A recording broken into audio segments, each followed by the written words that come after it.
It's car con carne. Let's eat in the car. It's car con carne. And now here's the star of our show, James Van Alstyne.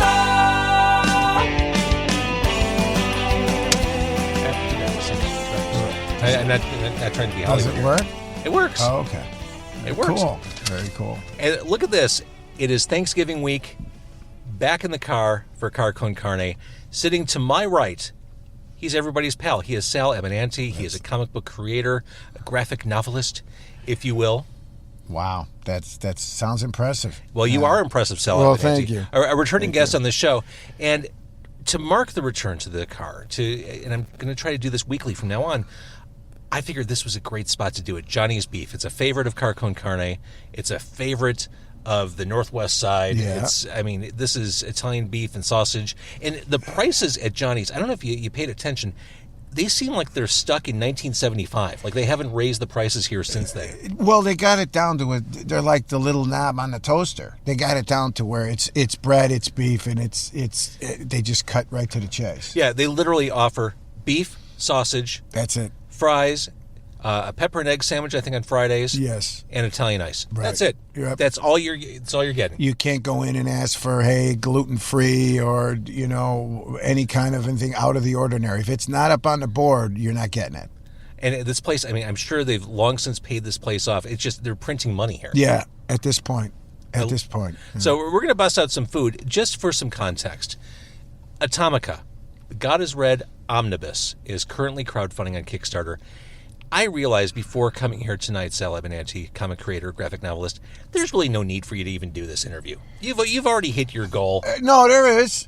No. Hitting the goal is important because you want to print the book. But the cool thing about Atomika was there was so much stuff that we created, that we did outside of the book with all these other creators that I got to do covers and images that never got seen. Mm-hmm. That I thought, hey, once this thing goes away and dies, they're just going to kind of be gone forever. So it's important to have all those tiers and stretch goals and give away all this free stuff. So that's the goal at this point. And I am being facetious, but the work you've got Kickstarter absolutely figured out. I could learn from you. We should create schedule a separate meeting, a time where you can school me on how to properly navigate. It's tough. It's a lot of work. That's all I can tell you. Is you got to really get out there, and order fulfillment is like crucial. Mm-hmm. All right. So as we're talking, we're at Johnnie's Beef. We both got Italian sausage. I thought about doing the combo. Thought about doing Italian beef. I've learned my lesson with Italian beef in the car. It's too much detritus as you're going. It's heavy. Yeah, it's heavy lifting. It's a lot of you're like you're working in a mash unit when you're eating an Italian beef. And. Fries? Yes, but it is like jazz. It's jazz. It's messy, but it gets you there. Like jazz. Yeah. All right, so we both got sausage. You got it with the giardiniera. Hot giardiniera is the cake. Hot giardiniera cures cancer. I think it does. James. I think this is yours. I got the sweet peppers. As the host of Car Con Carne, I've been burned by the oil and giardiniera before. Like physically burned, or down my shirt. I have shirts that are forever stained because I decided to eat a beef sandwich in my car. Hot giardiniera, the problem is it's as hot going out as it is going in. Indeed it is. Yeah. All right, so I got the Italian sausage. I didn't ask for this dip. Do they only dip the beef? Do you not dip the sausage? You can ask either way. Yeah. So I got the Italian sausage. Yes. With sweet. Actually, you're pretty sweet. Thank you. But that's, only because we know each other. It smelled. Usually there's a line around the place, but we're here later on a Sunday You come night. during the day, and it gets really ugly here. But the smell as you're in line. Yeah, I've been here and there's fist fights in the parking lot. Really? Yeah, because the line goes down the street, and then you got a lot of guys that got to get back to work because it's a blue-collar kind of neighborhood, and the neighbors that live around here are not too crazy about the double parking and all the, But yeah, no, it could turn into like a pirate's den out here real fast. I gotta say, I didn't get the hot giardiniera. There is a little bit of heat in the sausage to start with, which is nice. There is, yeah. Nice flavor. Yep. All right, so Sal Abbinanti, we're talking about this omnibus, Atomika, God is Red. we have history talking about Atomika, but I think for the purposes, because this isn't a straight comic book podcast, and comic books are just part of the overall milieu of Car Con Carne, what is the elevator pitch for Atomika? He's the god of the, growing up in the 70s, Russia was always the evil empire when you lived in the States. So I always thought it would be a cool setting for a book because I was a huge Kirby guy. Jack Kirby. And New Gods was the book that made me want to be a comic artist. So when I wanted to do a comic, when I was forced to do a comic because they wouldn't let me, come to their party, they wouldn't hire me because my style was too disturbing, is what they told me in a very affectionate way. They said your art is too disturbing. Wait, who said that? Marvel Comics? Editors, yeah. I stood in all those lines, James. I went to every con and I went to every portfolio line and what you were told to do to get in, and they weren't having it. They wanted my stuff was just too, So I said, well, I'll do my own. What do I got to lose? I was bartending at the time. I was working in Bucktown at the Map Room and at the Silver Cloud, cutting limes all day. So I said, well, I got nothing to lose. So, but also, Atomika was kind of a metaphor for the god of the 20th century, where technology has become our god, our phones and our computers and everything. So I thought, you know what? The Soviet Union did that, where they told their people the state is your god. There is no religion. Religion was outlawed. So growing up a big Thor guy, I said, there you go. I was off and running. I took Thor, Greek mythology, and I looked into Russian mythology and thought, hey, what the hell? But it wasn't a political book. It wasn't a religious book. It was more a book of saying, F the system, I'm just going to do my own book. I think that's really the message, was just create your own damn book. It was just the backdrop for you to create something cool. Just do something, exactly what it was. The question I have, because we talked about your most recent graphic novel, the gorgeous Rio de Janeiro-based graphic novel, The Hostage. How important is that verisimilitude? Is that the right word? The truthfulness. I went to public school, so verisimilitude. You just threw me. But with your last one, I mean, you went to Rio and you experienced that. Yeah. I'm assuming you've never been to Russia. Never, no. So how authentic do you need to be to tell a story like this? Well, you could do a lot of research. I did a lot. I was really into kind of the Russian avant-garde posters, movie posters of the turn of the century. Who doesn't love those? They were fantastic because it was kind of inspiring of my work. And I studied German expressionist film when I was in college and that, and I kind of it had an effect on my style. It influenced me a lot, and my work was just not the house style. It was not a mainstream style. So I just went with it and kind of did it, had, New Gods. If New Gods had a baby, with Thor, it was Atomika, which is kind of where the inspiration came from. I love it. And New Gods, Jack Kirby creation, DC Comics, 1970s. This was Jack Kirby moving over to DC after basically laying all the groundwork for the modern age of comics over at Marvel. And he just blew people's minds with this title. I think that's the high watermark for the 70s at least. Fourth World, yeah. I love that stuff. And talking about the Kirby Thor stuff, I think we're of similar age. We're both like 25. But do you remember? I'll be 25. Do you remember when the Marvel Treasury editions, the big oversized tabloid comics were? Absolutely. I remember going to the convenience store and I got that Thor one, that first Thor one, and it had like Thor versus Hercules, like that. I think that Treasury edition is what hooked me into all the Kirby Thor stuff. Yeah. Well, there was that. And then also after Fourth World stuff, Kirby went in and he did the horror stuff. He started to do the demon, and he went. That stuff affected me as well because it had an indie feel. He wasn't doing the primary colors of Marvel characters. He wasn't doing the Avengers anymore and Captain America and characters you knew. So when he did Commandy and he did, the demon, it really felt independent to me. So when I decided, hey, I was either going to become a fireman, because that was the track. I was on the track to be a fireman. I was going to go and join the fire department or be an artist or give it up being an artist. I thought, well, I can't do this. I can't sit in front of the firehouse with a Dalmatian all day.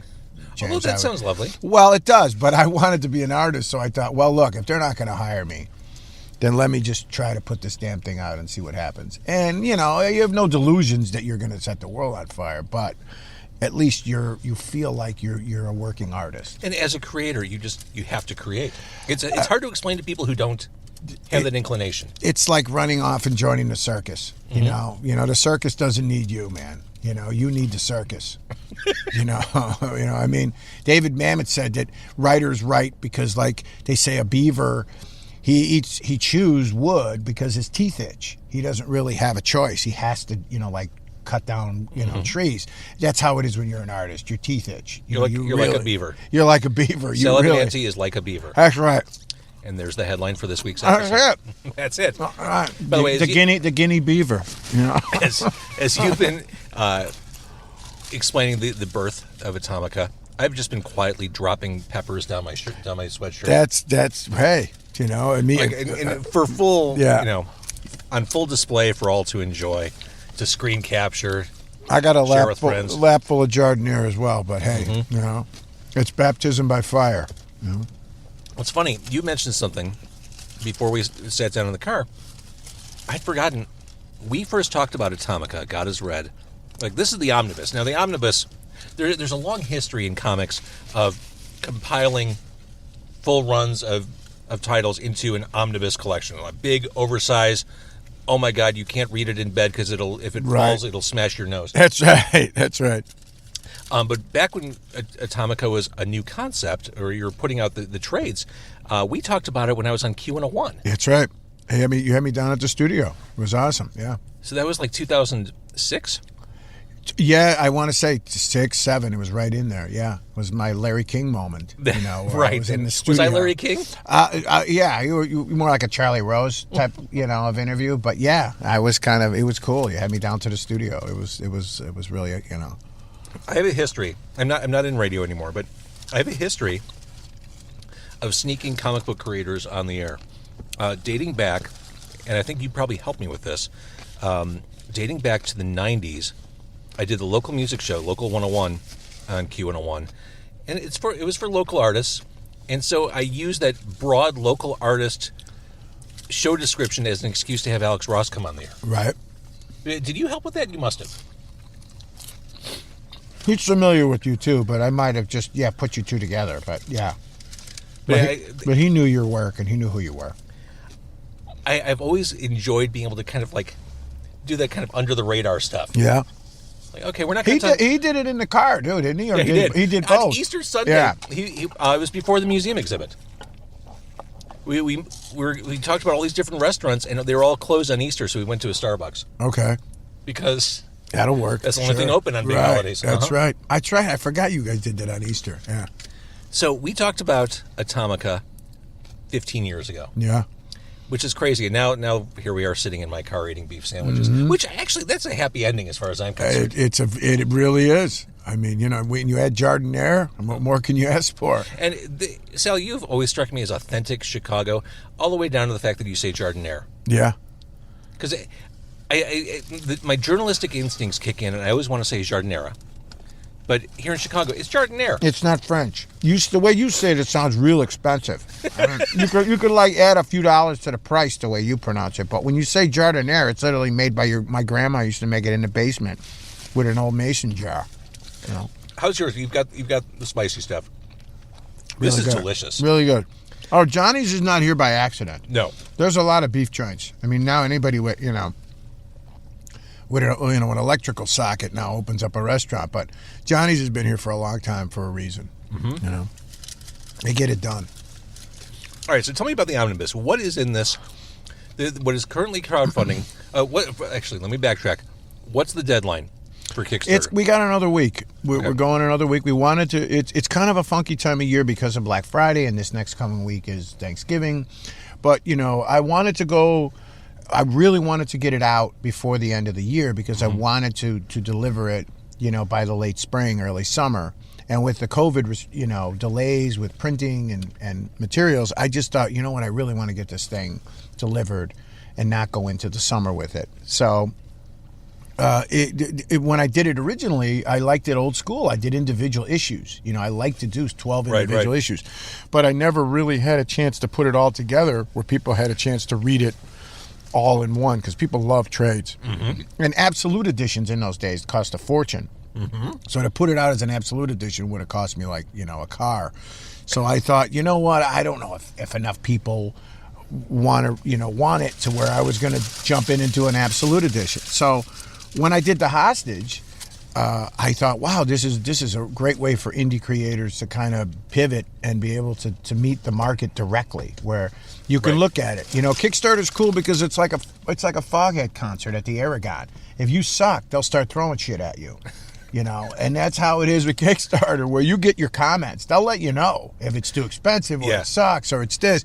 And you can use that feedback to apply. So I thought, let me see if anybody, there's enough interest to care. And it was really cool because an Eastern European publisher put it out, in Croatia, in that part of Europe, and it did really well. Darkwood was this company that did it. And I thought, wow, somebody actually did an omnibus of Atomika. So I thought, well, I got the files. Let's put it back in, to English. And we did well with the hostage on Kickstarter. So I at least felt that I could give it a shot. And when it was funded, I was just elated that people actually care about independent comics, because believe me, James, the indie comic world needs creators more than ever before. Oh no, I absolutely. They need it, And I realize we're here to talk about Atomika, but I got my copy of The Hostage probably 2 or 3 weeks ago, whatever it was. It is just gorgeous in the slipcase. Thank you. Just beautiful. Thank you. And to your point, this is what a great thing crowdfunding has been for creators like yourself. If there's an upside of COVID, is it forced all of us in business to pivot and to try to find new ways to kind of, and that's what it did with publishers. You had to pivot. You had to find a way to get your product out there and let people see it, because look, I grew up a big Marvel guy, and Marvel and DC are great.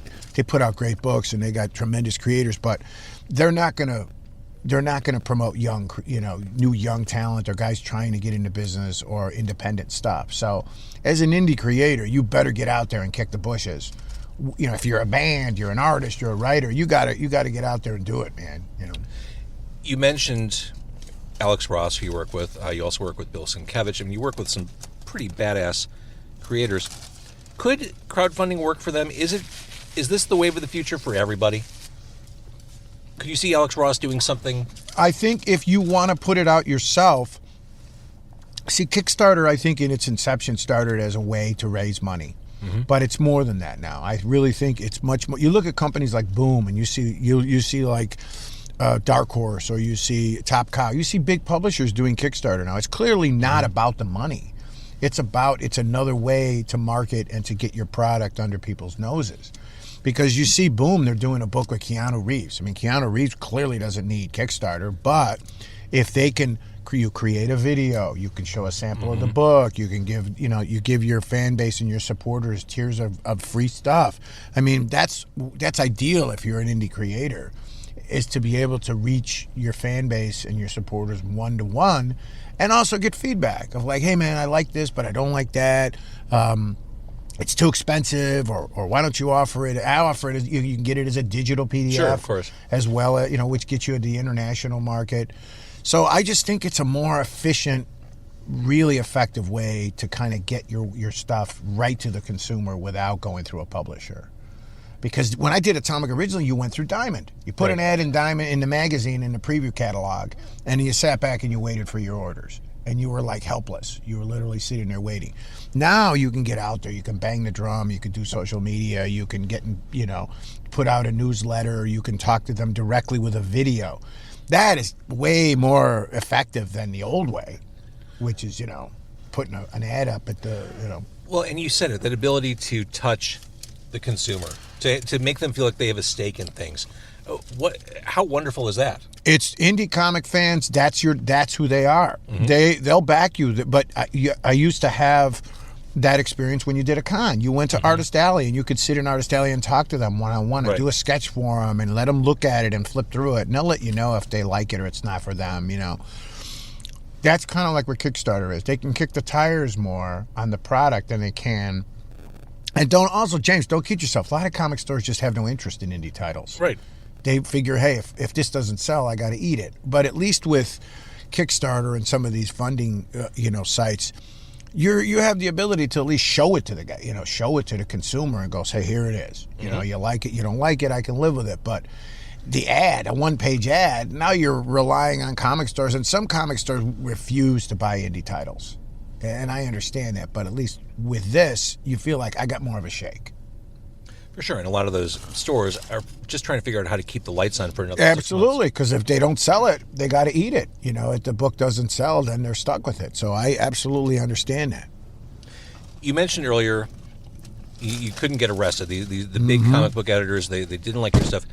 What's interesting about your style, for people who have not seen Sal Abbinanti's work, who've not seen The Hostage, who've not seen Atomika before, your style is wholly unique. Wholly, W-H-O-L-L-Y. You have a very singular voice. And you would think in any vertical, any form of art or expression, someone who has a unique vision or voice would be in a good position. But I think, to your point, it comes back to the Talking Heads song, Found a Job, more songs about buildings and food. Couple hates what they see on TV. All the TV sucks. They have their own ideas. They're going to make their own TV show. You found a job. Well, they want editors, publishers claim to want what's new.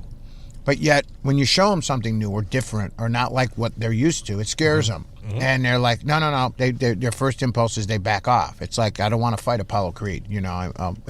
So it's one of those things where they always claim to want what's different, what's new. And it's like, look, this is the only way I could do it. I can't draw like Jim Lee. That's Jim Lee is Jim Lee. I can't draw the house style. I understand they want stuff that's more palatable to the consumer and to their to their base, stuff that's very, very kind of like a certain way. And I get that. But it also doesn't mean there's not room for the type of stuff that I do. There's not room for, things that all don't look the same. And that's why I say we need more and more indie creators, because the comic product is thinning out. It's getting narrower and narrower of the type of book that you're getting from these companies and the type of illustration that you're seeing. And so that's why I think, look, you really have to just step up and do it yourself. Totally agree. And start your own band in a garage. Absolutely. Was Sienkiewicz a role model for kind of following your own muse? Absolutely. Bill, well, what I learned most from Bill was there's no one way to do it. Bill, if he drew the Joker 10 times, it looked different 10 different times. And what I learned from Bill was it's like with Kirby, is it should be a product of your imagination. Yes. It shouldn't just look like, hey, it looked like that before, so now he should look like this now. I think it's art. I think it should always evolve and kind of change and expand and move in a different direction. And they're not always going to like it. In fact, some of your work is just they're going to throw it back at you. But that's okay, because if you're an artist, you're like a vampire. You don't really have a choice. Your teeth itch. And to be clear, I don't think I knew how to pronounce Sienkiewicz until I met you. There were a lot of comic book artists and creators' names growing up as a kid. I kind of pronounced in my head, but I knew they were wrong. Sienkiewicz was one of them. Sienkiewicz is like Cher. You only need to say Sienkiewicz. You don't even need his first name. No. That's it. Lots of consonants. That's right. The Polish, that name comes across, and he loves, he loves that. His logo for a while was he laid it out the way, like how you say a word in the dictionary. So let's talk about a little bit more about the Kickstarter. The Atomika God is Red Omnibus is crowdfunding now. You can search Atomika with a K. It's Russian. Yep. Or Sal. It's probably easier to search by Atomika than it is Abbinanti. But either way would work on Kickstarter. We mentioned that you've crushed your goal. You hit it. Now comes the fun part. All these extras. Freebies, yeah. All these stretch goals. Yeah. And one of the things you mentioned, all the different artists who contributed to Atomika through the years. So specifically, just going through the... this is actually in the Omnibus. Covers and pinups from Tim Bradstreet. Gene Colan, the Dean. Yeah. Darwin Cook. Not with us anymore. No. Either one, Gene Colan or Darwin Cook. Yeah, which is what's cool about being able to show these pieces. Otherwise they wouldn't be seen. John Romita Sr. Yeah. And that's one of my heroes. Of course. Of course. Yeah. Steve Rude. Bill Yeah. Sienkiewicz. Yeah. The aforementioned Alex Ross, yeah. Bill Sienkiewicz, Michael Turner's in it. Mm-hmm. I mean, this is great. So, all right, so talk about the stretch goals. What are people getting? Well, we wanted to. I found with the hostage that the extra stuff, the kind of the complimentary items that you include with it, people love that stuff. They love to feel like it's unique unto the project. And it's not just about tchotchke stuff, which is great. You do that. You do you throw in tons of free stuff, stickers and all that. But I felt we had so many great creators that I wanted to give them their due. So we created a lithograph package, a small lithograph package of for Darwin Cook and Alex Ross and Bill Sienkiewicz and Glenn Fabry did some great covers that are really, really nice. And that we did. I wanted to do an Atomika card set, trading card set where we do all the images in a card set. We also did, bookmarks, postcards, keychains.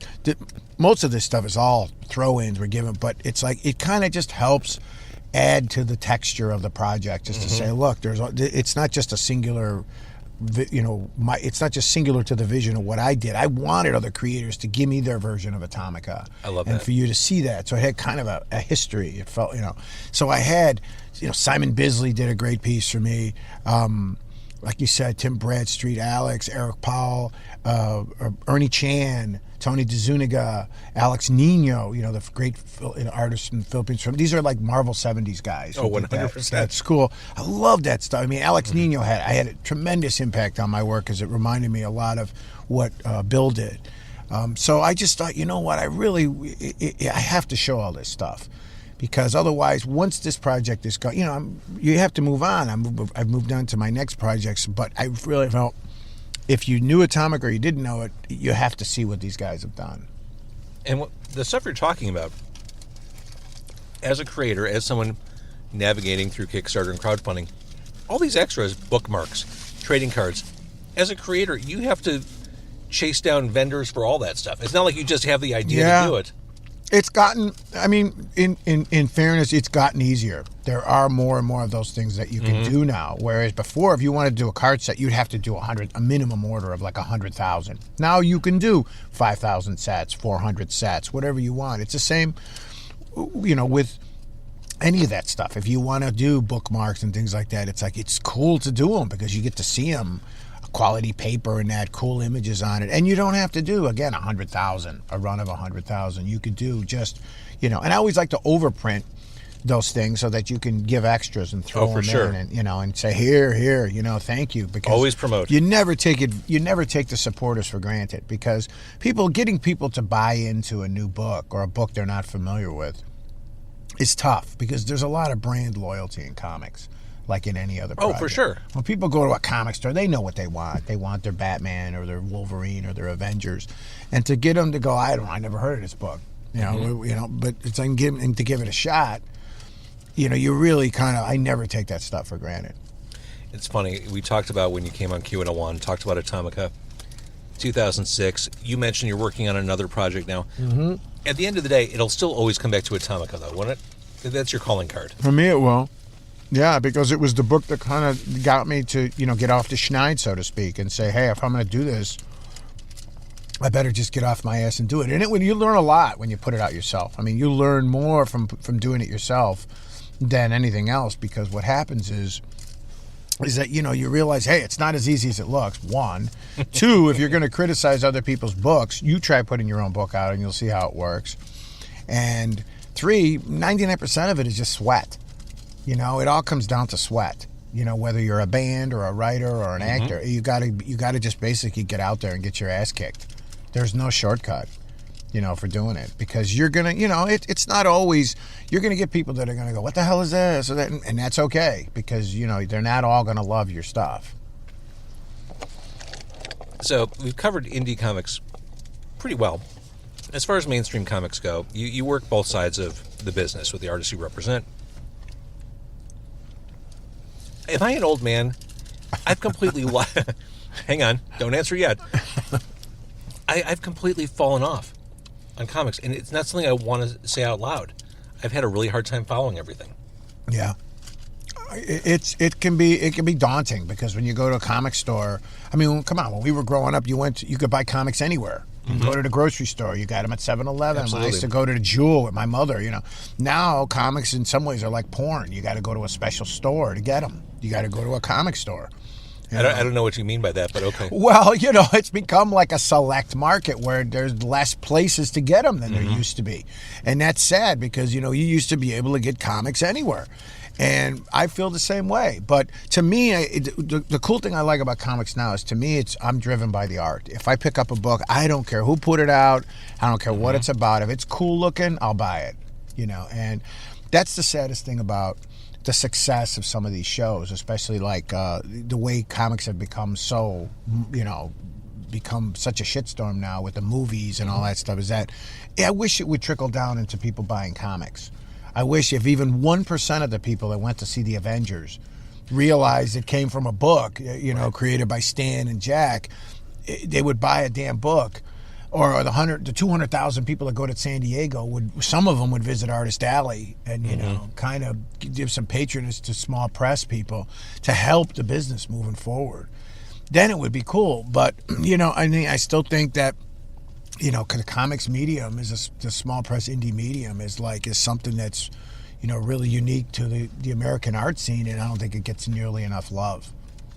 All right, so as a Kirby fan, have you seen Eternals?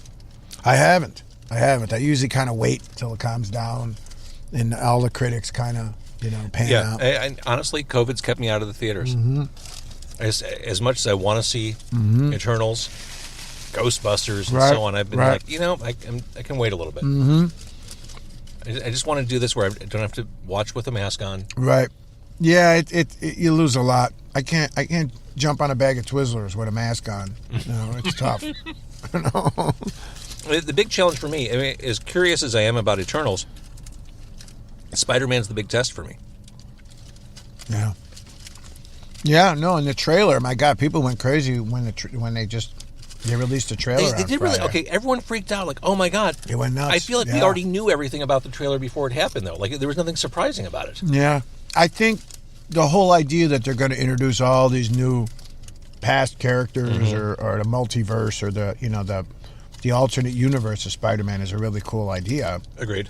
As the fan base wants to see Tom Holland and Tobey Maguire and all this, and the rumor is they're all going to be in it, but I don't know.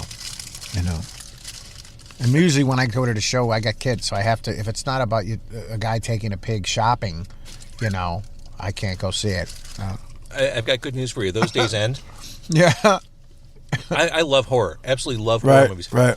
I went through a period of maybe 8 or 9 years where I really didn't see any horror movies because I had small children, couldn't take them to see a movie, and when I was at home, I was watching movies about pigs going shopping and Wiggles and all that stuff. So that's right. I was completely detached from all that.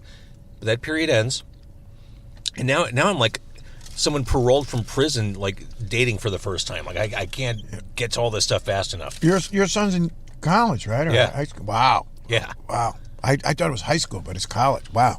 Daughter in high school, son in college. And they both graduated during 2020, which was so much fun for both of